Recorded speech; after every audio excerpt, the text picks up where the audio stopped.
Hello everyone and welcome to another video. This is a follow-up to my previous video titled Buying a New Nintendo 2DS XL in 2021. One question that I was asked several times after this video was released is, where do I even get one? So I want to address this question by showing you my latest addition to the collection. This is a new Nintendo 3DS that I bought used on eBay for 90 euros. Aside from eBay, I also browse flea markets for both consoles and video games. The advantage here is that you can take a closer look at what you buy, inspecting it with your own hands and eyes. Sites like eBay or Craigslist, on the other hand, make it a lot easier to find exactly what you're looking for. The key here is to make sure the listing for a device is transparent, meaning does the listing have a lot of pictures, is the description of the device detailed, and is the seller willing to answer your questions properly. Now that I got this out of the way, let's take a closer look at this handheld. One unique feature of the regular new 3DS model in comparison to the new 3DS XL is the fact that these cover plates on the top and the bottom of the system are easily replaceable with a large variety of plates. So I bought these camouflage ones to replace the heavily scratched up plates that came with the console. I also bought a replacement stylus because the previous owner lost theirs. Quick disclaimer, when you are buying a replacement stylus, make sure that it actually fits your model. Every 3DS and DS model for that matter uses a slightly different stylus design, so it fits in these little slots. So make sure you know what the stylus looks like before buying it. Aside from all of that, I also installed these little furniture pads on the system to prevent any more scratches on the bottom. Another thing I had to do was remove a bunch of gunk under the circle pad that was preventing it from turning fluently, but I was able to scrub it off with a toothbrush. And now, after a little bit of work and a tiny bit more spending, I can safely say that the new 3DS became my favorite model of the bunch. The small form factor makes it a lot more pocketable than the XL models, and because the screen is a bit smaller, it is also significantly sharper.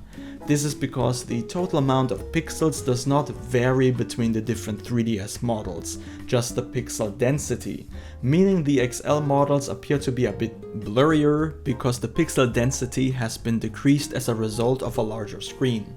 Other than that, I also need to point out that the build quality on the new 3DS is among the best in the lineup. Everything from the clicky buttons to the volume and 3D sliders is tight and responsive, despite the previous owner using it for several years. For me personally, the new 3DS feels very comfortable to play as well. Keep in mind that I have rather small hands, so I have a natural advantage when it comes to handhelds. If you have larger than average hands, you might run into problems with this specific model. A similar rule applies to eyesight. If you have trouble reading small text, you might want to get an XL model instead.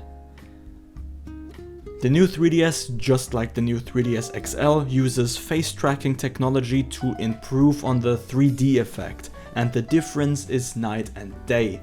Being able to move the system around and still have a clear image makes the whole 3D gimmick considerably more enjoyable than on the older 3DS models. The new 3DS also introduced the C-Stick, which functions as a second circle pad / analog stick. It does have some technical limitations, but generally gets the job done.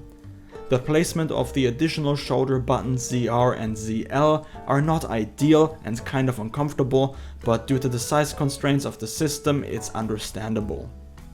One little design choice I really appreciate is the coloration of the face buttons that resemble the buttons on an SNES controller.